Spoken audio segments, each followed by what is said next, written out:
Hallelujah, praise Lord. सभी को जय मसीह की शालोम। खुदा प्रभु यीशु मसीह हमारा खुदा, हम उसके लोग हैं। उसने हमको चुना है, हमने उसको नहीं चुना बल्कि उसने हमको चुना है, और वो हमारा अच्छा चरवाह है।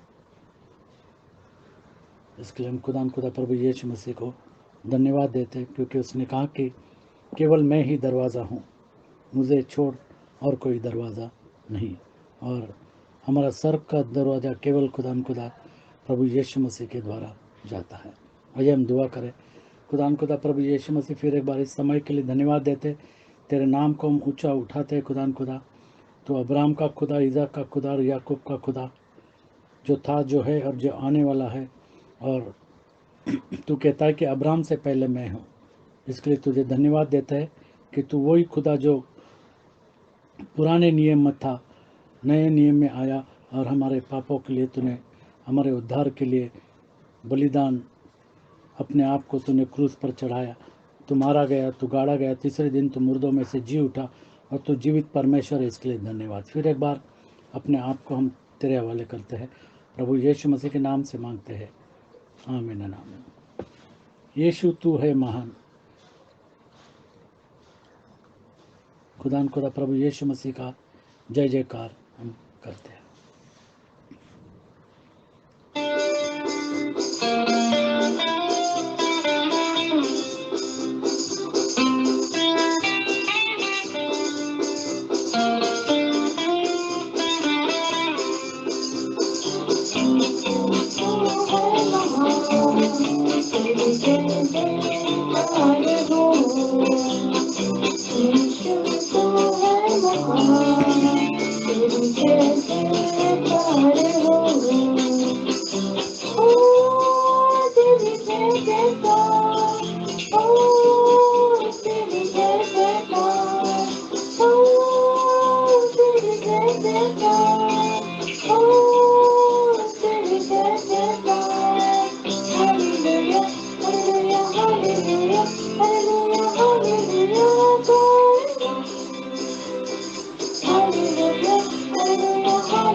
खुदान खुदा प्रभु यीशु मसीह जो परमेश्वर है, जो परमेश्वर का पुत्र, मनुष्य का पुत्र, अब्राहम का पुत्र, दाऊद का पुत्र, जो खुदान खुदा प्रभु यीशु मसीह जो था और जो है और जो आने वाला है।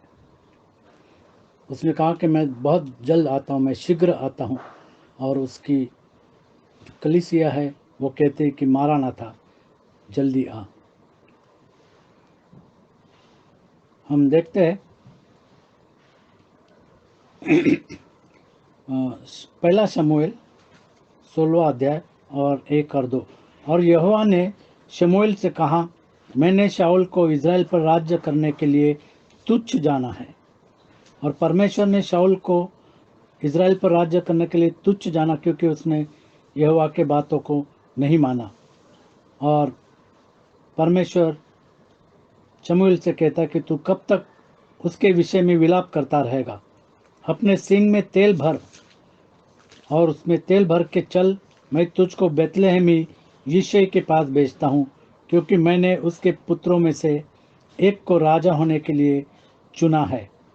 और हम जानते हैं कि किस तरीके से परमेश्वर ने दाऊद को चुना। जैसे मत्ती की किताब 1:1 लिखा है, मत्ती की किताब 1:1 कि अब्राहम का पुत्र और दाऊद का पुत्र, क्योंकि खुदान खुदा प्रभु यीशु मसीह यहूदा के गोत्र में से आया। अब्राहम की संतान, दाऊद की संतान, यीशु मसीह की वंशावली। यीशु मसीह की वंशावली। और प्रभु यीशु मसीह ने प्रकाशित वाक्य 22:16 कहा है कि मैं दाऊद का मूल हूँ और मैं दाऊद का वंश हूँ। मैं दाऊद का मूल है, मतलब दाऊद के पहले, क्योंकि प्रभु यीशु मसीह कहता है कि अब्राहम के पहले मैं हूँ। 22:16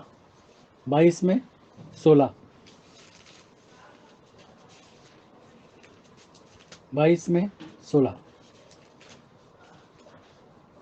मुझ यीशु ने अपने स्वर्गदूत को इसलिए भेजा कि तुम्हारे आगे कलीसियाओं के विषय में इन बातों की गवाही दे। मैं दाऊद का मूल और वंश और भोर का चमकता हुआ तारा हूँ। मैं दाऊद का मूल और वंश हूँ, दाऊद से पहले मैं हूँ। और यहाँ पर हम देखते हैं कि परमेश्वर ने शमूएल से कहा कि तू जा करके यिशै के पुत्र में से एक को मैंने चुना है। और जब वह वहाँ पर जाता है और एलियाब जो यिशै का पुत्र है उस पर दृष्टि शमूएल ने की, और उसने सोचा कि निश्चय जो यहोवा के सामने है वहीं उसका अभिषेक होगा। लेकिन परमेश्वर कहता है, परंतु यहोवा ने शमूएल से कहा, न तो उसके रूप पर दृष्टि कर, वो बहुत ही रूपवान था, और न उसके दिल की ऊंचाई पर, क्योंकि मैंने उसे अयोग्य जाना है। परमेश्वर कहता है कि मैंने एलियाब को अयोग्य जाना है, जो दाऊद का बड़ा भाई था, क्योंकि यहोवा का देखना मनुष्य का सा नहीं। मनुष्य तो बाहर का रूप देखता है, परंतु यहोवा की दृष्टि मन पर रहती है। खुदान खुदा हृदय को देखता है, और खुदान खुदा कहता है कि तेरा टूटा और पिसा हुआ मन मुझे दे दे, तेरा हृदय दे दे। और तब यिशै ने अबीनादाब को बुलाकर शमूएल के सामने भेजा और उसने कहा, यहोवा ने इसको भी नहीं चुना। फिर यिशै ने शमा को और इस तरीके से सातों भाइयों को, और शमूएल ने कहा कि परमेश्वर ने इनको नहीं चुना है। और 10 में अगर हम देखते 16:10 में, इस प्रकार यशै ने अपने सातों पुत्रों को शमूएल के सामने भेजा और शमूएल यशै से कहता गया, यहोवा ने इन्हें नहीं चुना। यहोवा ने इन्हें नहीं चुना। आप जानते कि आपने प्रभु यीशु मसीह को नहीं चुना, बल्कि प्रभु यीशु मसीह ने आपको चुना। जिस तरीके से प्रभु यीशु मसीह ने दाऊद को चुना था। तब शमूएल ने यिशै से कहा, तब शमूएल ने यशै से कहा, क्या सब लड़के आ गए? वह बोला, नहीं, छोटा तो रह गया और वह भेड़ बकरियों को चरा और रहा हम है। जानते हैं कि दाऊद जो था वो भेड़ और बकरियों को चरा रहा था। शमूएल ने यशै से कहा, उसे बुलवा भेज, क्योंकि जब तक वह यहाँ न आए तब तक हम खाने को न बैठेंगे। 13 तक। तब वह उसे बुलाकर भीतर ले आया। उसके तो लाली झलकती थी और उसकी आंखें सुंदर क्योंकि वो लड़का ही था। और उसका रूप सुडौल था। तब यहोवा ने कहा, उठकर इसका अभिषेक और कर, यही है। परमेश्वर ने शमूएल से कहा कि उठ और इसका अभिषेक कर, क्योंकि यही है जिसको मैंने चुना है। तब शमूएल ने अपना तेल का सींग लेकर उसके भाइयों के मध्य में उसका अभिषेक किया और उस दिन से लेकर भविष्य को यहोवा का आत्मा दाऊद पर बल से उतरता और रहा। यहोवा का आत्मा दाऊद पर बल से उतरता रहा और वो बल के और सामर्थ्य से काम करता रहा। हम जानते हैं कि दाऊद जो है उसने 40 वर्ष राज किया इज़राइल के ऊपर। यहूदा इज़राइल 30 वर्ष का था तब उस राज करने लगा। और हम ये भी जानते हैं कि दाऊद ने 66 लड़ाइयाँ लड़ी और सब के सब उसने जीती। एक भी लड़ाई उसने नहीं हारी, क्योंकि हमेशा हम जानते हैं कि दाऊद जो है वो परमेश्वर से पूछता था कि मैं लड़ाई पर जाऊं या नहीं जाऊं, और पूछता था कि क्या मैं उसका पीछा करूं मेरे दुश्मनों को। और परमेश्वर जब कहता था कि हाँ तू जा, मैं तेरे संग हूँ, तभी वो जाता था और परमेश्वर उसको सहायता और मदद करता था। जिस तरीके से हम देखते हैं कि लड़ाइयों में अलग अलग स्ट्रेटेजी होती है, उसी तरीके से परमेश्वर उसको बता देता कि तू अब आगे से जा, या तू पीछे से जा, या तू आस्ते से जा, मैं तेरे आगे आगे चलता हूँ। और इस तरीके से वो लड़ाई करता था और हमेशा लड़ाई में जीतता था। हम देखते हैं कि इज़राइल को जो फलिस्ती था वो ललकारता था, और हम उसका नाम जानते हैं गोलियत। और गोलियत जो है वो इज़राइलियों को ललकारता था। और यहाँ पर हम देखते हैं 17 में, तब फलिश्तियों ने युद्ध के लिए अपनी सेनाओं को इकट्ठा किया और यहूदा देश के सोका में एक जगह होकर सोका और अजेका के बीच एपेस दमीम में डेरे डाले। शाऊल और इजरायली पुरुषों में ने भी इकट्ठा होकर एला नाम तराई में डेरे डाले और युद्ध के लिए फलिश्तियों के विरुद्ध पांति बांधी। आगे फलिश्ती तो एक ओर के पहाड़ पर और इजरायली दूसरे ओर के पहाड़ पर खड़े रहे और दोनों के बीच तराई थी। तब फिलिस्तियों की छावनी में से गोलियत नामक एक वीर और निकला, गोलियत नामक एक व्यक्ति था जो गत नगर का था और उसकी लंबाई 6 हाथ 1 बित्ता थी। उसके सिर पर पीतल का टोप था और वह एक पत्थर का झिलम पहने हुए था, जिसका तौल 5000 शेकेल पीतल का था। उसकी टांगों में पीतल के कवच थे और उसके कंधों के बीच बर्छी बंधी थी। उसके भाले को छड़ जुलाहे के डोंगी के समान थी और उस भाले का फल 600 शेकेल लोहे का था। और बड़ी ढाल लिए हुए एक जन उसके आगे आगे चलता था। वह खड़ा होकर इजरायली पातियों को ललकार के बोला, तुमने यहाँ आकर लड़ाई के लिए क्यों पाती बांधी है? क्या मैं फिलिस्ती नहीं हूँ और तुम शाऊल के अधीन नहीं हो? अपनों में से एक पुरुष चुनो कि वह मेरे पास उतर आए।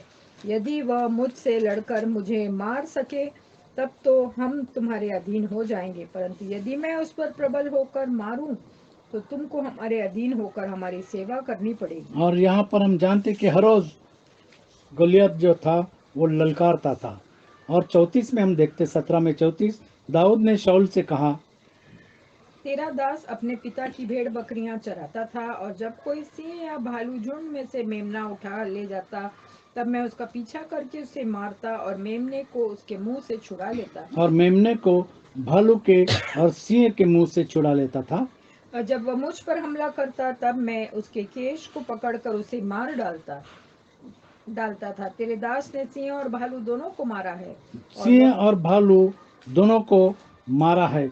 और वह खतना रहित पलिश्ती उसके समाप्त और दाऊद कहता है कि वो खतना रहित पलिश्ती उनके समान हो जाएगा, क्योंकि उसने जीवित परमेश्वर की सेना को ललकारा है। और इस तरीके से हम देखते हैं कि परमेश्वर ने दाऊद को कैसे इस्तेमाल किया।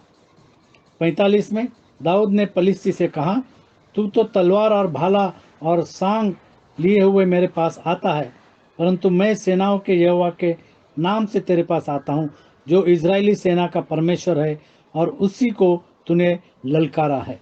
और फिर 50 में अगर हम देखते हैं तो किस तरीके से दाऊद ने उसको मारा। तो दाऊद ने पलिश्ती पर गोफन एक गोफन के साथ और एक ही पत्थर के द्वारा प्रबल होकर उसे मार डाला। और हम जानते हैं कि चट्टान जो है हमारी खुदा प्रभु यीशु मसीह है, उसी के द्वारा हम शैतान को मार सकते हैं। एक ही पत्थर, एक ही चट्टान, जिस चट्टान को राजमिस्त्रियों ने रिजेक्ट किया, वो कोने का सिरे का पत्थर हो गया, और वो प्रभु यीशु मसीह है। और यहाँ पर हम देखते हैं कि दाऊद ने गोफन के अंदर एक ही पत्थर के द्वारा 50 में होकर उसे मार डाला। परंतु दाऊद के हाथ में तलवार न थी। तब दाऊद दौड़कर पलिश्ती के ऊपर खड़ा हो गया और उसकी तलवार पकड़कर म्यान से खींची और उसको घात किया और उसका सिर उसी तलवार से काट डाला। यह देखकर कि हमारा वीर मर गया, पलिश्ती भाग गए। और इस तरीके से इजरायली जो है वो पलिश्ती के ऊपर विजय पाए। खुदा प्रभु यीशु मसीह जब चुनता है तो हम सामर्थ के और बल के काम कर सकते हैं। जैसे हम देखते हैं कि दाऊद का अभिषेक शमूएल ने किया। दाऊद के 3 अभिषेक हुए हैं।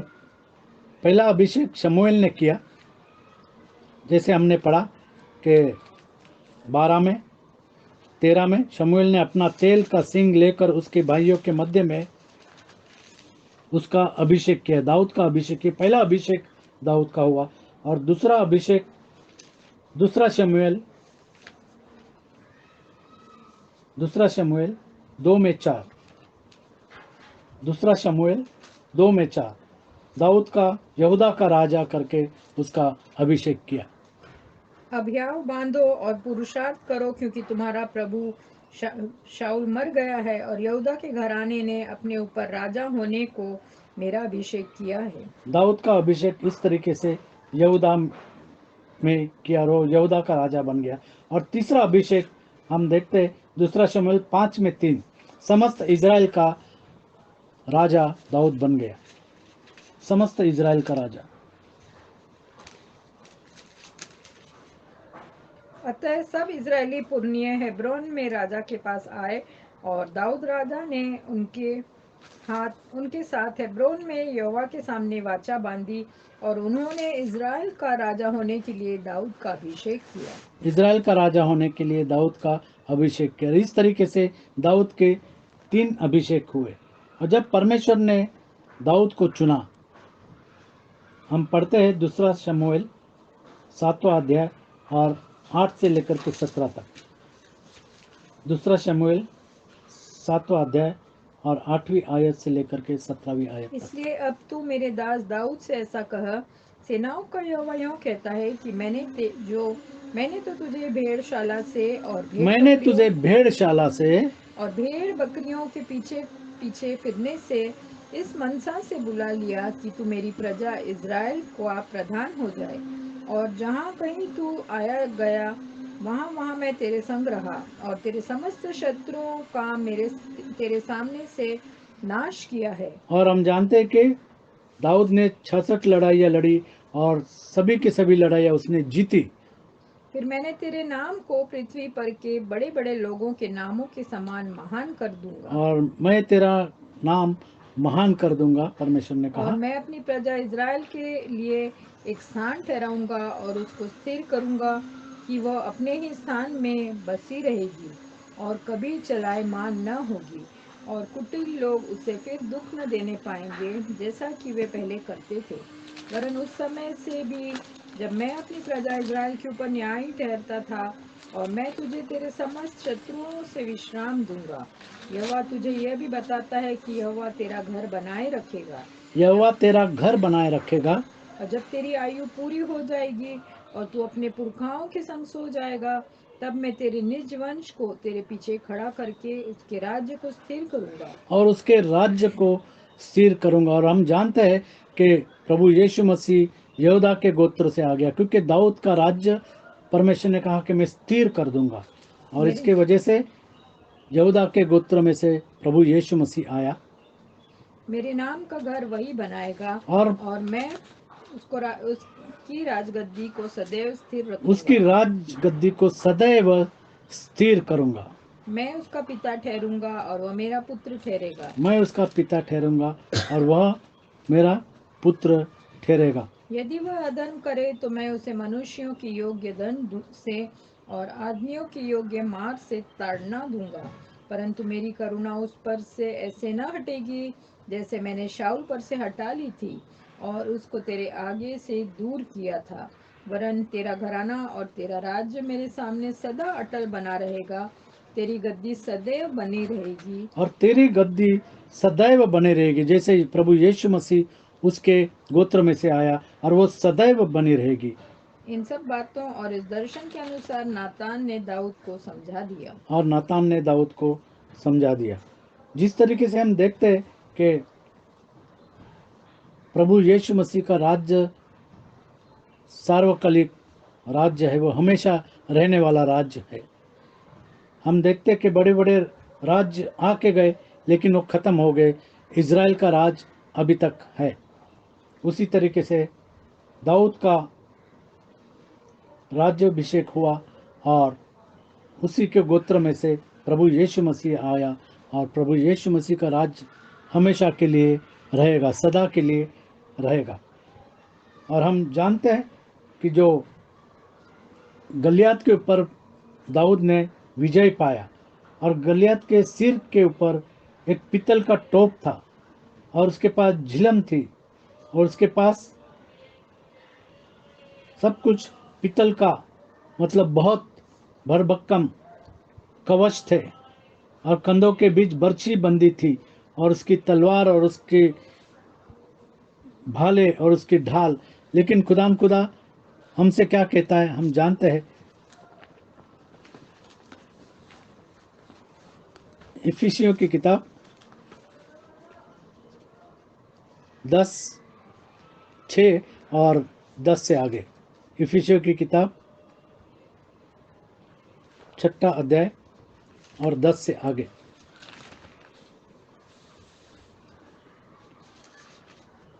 जैसे इसलिए हम प्रभु में और उसकी शक्ति के प्रभाव में बलवंत बनो। प्रभु में और उसके शक्ति के प्रभाव में बलवंत बनो।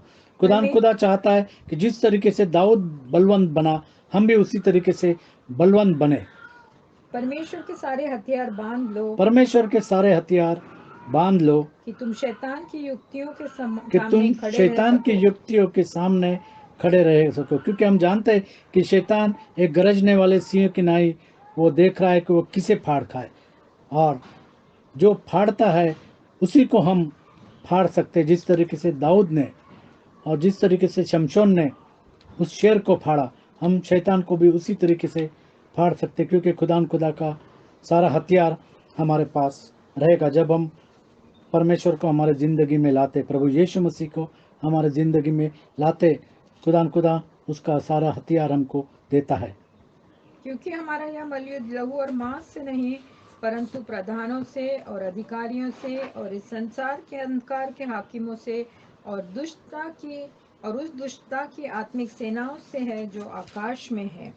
इसलिए परमेश्वर के सारे हथियार बांध लो कि तुम बुरे दिन में सामना कर सको और सब कुछ पूरा करके स्थिर रह सको। और सब कुछ पूरा करके विश्वास में स्थिर रह सको। इसलिए सत्य से अपनी कमर और कसकर इसीलिए सत्य से हमारी कमर कसकर, क्योंकि प्रभु यीशु मसीह कहता है कि मार्ग, सत्य और जीवन मैं हूँ, तुम सत्य को जानोगे और सत्य तुम्हें आजाद कर देगी। और इसलिए धार्मिकता का झिलम पहनकर, और पाँव में मेल के सुसमाचार की तैयारी मेल के जूते सुसमाचार के तैयारी के जूते। और सुसमाचार हम जानते हैं क्या है कि खुदा प्रभु यीशु मसीह आपके और मेरे पापों के लिए मारा गया, गाड़ा गया, तीसरे दिन वो मुर्दों में से जी उठा। वो जीवित परमेश्वर है, उसका वचन जीवित है। और हम जानते हैं कि उसकी कब्र खाली है और उसने मौत के डंक को तोड़ दिया है और उसने हमको जयवंत से भी बढ़कर बनाया है। और उन सब के साथ विश्वास की ढाल विश्वास की ढाल लेकर स्थिर रहो, जिससे तुम उस दुष्ट के सब जलते हुए तीरों को बुझा सको। शैतान के जलते हुए तीरों को हम बुझा सके, क्योंकि विश्वास की ढाल हमारे पास जब रहती है हम उसके तीरों को बुझा सकते हैं। और उद्धार का टोप और उद्धार का टोप, क्योंकि उद्धार केवल एक ही नाम में दिया गया है, पृथ्वी के ऊपर, मनुष्य के बीच, आकाश के नीचे एक ही नाम दिया गया है और वो नाम है खुदा प्रभु यीशु मसीह का। और उसी नाम में हमको उद्धार है, हम उद्धार पा सकते हैं। और उद्धार का टोप और आत्मा की तलवार और जो आत्मा की परमेश्वर का तलवार वचन है ले लो। जो परमेश्वर का वचन है, आत्मा की तलवार जो परमेश्वर का वचन है। और वो परमेश्वर का वचन जो है वो गुदे गुदे को काट देता है। और हर समय और हर प्रकार से आत्मा में प्रार्थना और विनती करते रहो और इसीलिए जागते रहो कि सब पवित्र लोगों के लिए लगातार विनती किया करो और मेरे लिए भी, कि मुझे बोलने के समय ऐसा प्रबल वचन दिया जाए कि मैं साहस के साथ सुसमाचार का भेद बता सकूं। सुसमाचार का भेद, और सुसमाचार का भेद वही है कि प्रभु यीशु मसीह आपके और मेरे लिए क्रूस पर मारा गया। उसके लहू बहाने से हमारा छुटकारा होता है, उसके कोड़े खाने से हमको चंगाई मिलती है। प्रभु यीशु मसीह जीवित परमेश्वर है और जब तक हम उसके नाम से बपतिस्मा नहीं लेते हम उसके राज में प्रवेश नहीं कर सकते, क्योंकि प्रभु यीशु मसीह ने कहा कि समय पूरा हो गया है, स्वर्ग का राज निकट है, परमेश्वर का राज निकट है, पश्चाताप करो और सुसमाचार पर विश्वास रखो। आज ज़रूरत है कि हम पश्चाताप करें और सुसमाचार पर विश्वास रखें और प्रभु यीशु मसीह के नाम से बपतिस्मा ले, जैसे लिखा है प्रेरितों के काम 2 अध्याय में 37 से आगे। तब सुनने वालों के हृदय छिद गए और वे पतरस और शेष प्रेरितों से पूछने लगे, हे भाइयों, हम क्या करें? पतरस ने उनसे कहा, मन फिरा और तुम में से हर एक अपने अपने पापों की क्षमा के लिए यीशु मसीह के नाम से बपतिस्मा ले, प्रभु यीशु मसीह के नाम से बपतिस्मा ले, तो तुम पवित्र आत्मा का दान पाओगे। आगे, क्योंकि यह प्रतिज्ञा तुम और तुम्हारी संतानों और उन सब दूर दूर के लोगों के लिए भी है, जिनको प्रभु पर हमारा परमेश्वर अपने पास बुलाएगा। उसने बहुत और बातों से भी गवाही दे देकर समझाया कि अपने आप को इस टेढ़ी जाति से बचाओ। अपने आप को इस टेढ़ी जाति से। कौन सी टेढ़ी जाति? जो प्रभु यीशु मसीह के नाम के बपतिस्मा पर विश्वास नहीं रखते, ऐसी टेढ़ी जाति जो प्रभु यीशु मसीह का इनकार करती है, ऐसी टेढ़ी जाति से बचाओ। अपने आप को बचाओ, अपने आप को इस टेढ़ी जाति से बचाओ। अतः जिन्होंने उसका वचन ग्रहण किया और जिन्होंने उसका वचन ग्रहण किया, आज के तारीख में भी लोगों को इस वचन को ग्रहण करना है। और जिन्होंने ग्रहण किया उन्होंने बपतिस्मा लिया, उन्होंने प्रभु यीशु मसीह के नाम से बपतिस्मा लिया और उसी दिन 3000 मनुष्यों के लगभग उनसे मिल गए। और वे प्रेरितों की से शिक्षा पाने और संगति रखने और रोटी तोड़ने और प्रार्थना करने में लवलीन रहे।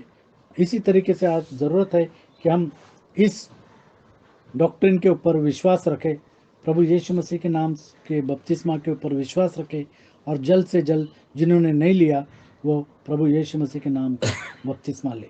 हम देखते हैं कि जिस तरीके से दाऊद को परमेश्वर ने इस्तेमाल किया, उसको चुना, आज परमेश्वर आपको चुनना चाहता है।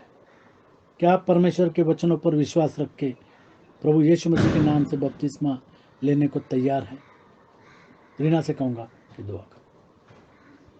हालेलुया, धन्यवाद धन्यवाद प्यारे प्रभु जी, धन्यवाद देते हैं तेरे सुंदर वचनों के लिए। हाँ प्यारे प्रभु जी, तूने दाऊद को चुना, उसका अभिषेक किया, और हाँ प्यारे प्रभु जी, उसको अपने नाम की महिमा के लिए इस्तेमाल किया। उसने गोलियत को मार डाला। उसने कहा, तू तो भाला और ढाल लेके मेरे पास आता है, लेकिन मैं तो अपने जीवते परमेश्वर का नाम लेकर तेरे पास आता हूँ। और उसने गोलियत पर विजय प्राप्त की। हाँ प्यारे प्रभु जी, आज भी यदि हम तेरा नाम लेकर चलेंगे, तेरे नाम का बपतिस्मा लेंगे, तो हाँ प्यारे प्रभु जी, हम शैतान को अपने पांव तले रौंद सकते हैं, क्योंकि वो हमारा विरोधी है। हाँ प्यारे प्रभु जी, हमने पढ़ा कि जितने लोगों ने वचन पर विश्वास किया, उन्होंने बपतिस्मा लिया, और पेंटिकोस के दिन 3000 लोग कलीसिया में जोड़े गए। होने दे प्यारे प्रभु जी, आज भी हम अपने मनों को कठोर ना करें, परंतु नम्रता से तेरे वचन को ग्रहण करें, और तेरा नाम लेकर अपने जीवन में जयवंत से भी बढ़कर जीवन जीने वाले हो सके। हाँ प्यारे प्रभु जी, हर एक सुनने वाले के साथ, तो हर एक सुनने वाले भाई बहनों को अपने रूह से मसा कर, उनको अपनी आत्मा का अभिषेक दे कि वे तेरी सच्चाई को पहचाने, ग्रहण करे और उसके अनुसार चलने वाले हो सके। सारी आशीषों के लिए धन्यवाद देते हैं कि तू हमें कभी अकेला नहीं छोड़ता। तेरा वायदा है कि मैं जगत के अंत तक तेरे साथ हूँ। हाँ प्यारे प्रभु जी, हर एक हमारे प्यारे भाई और बहनों को तू अपनी आशीषों से भर दे, और हमको तू अंत तक वफादार बना, और होने दे हम तेरे वचन को दृढ़ता के साथ थामे रहें, और उस विश्वास के लिए अति यत्न करें जो पवित्र लोगों को एक ही बार सौंपा गया है। सारी आशीषों के लिए धन्यवाद करते हुए इस छोटी सी विनती को यीशु मसीह के पवित्र, मीठे और चंगाकारी, शक्तिशाली नाम में मांगती हूँ, सुनो कबूल कर। आमीन। आमीन। खुदा प्रभु यीशु मसीह आपको आशीषित करे।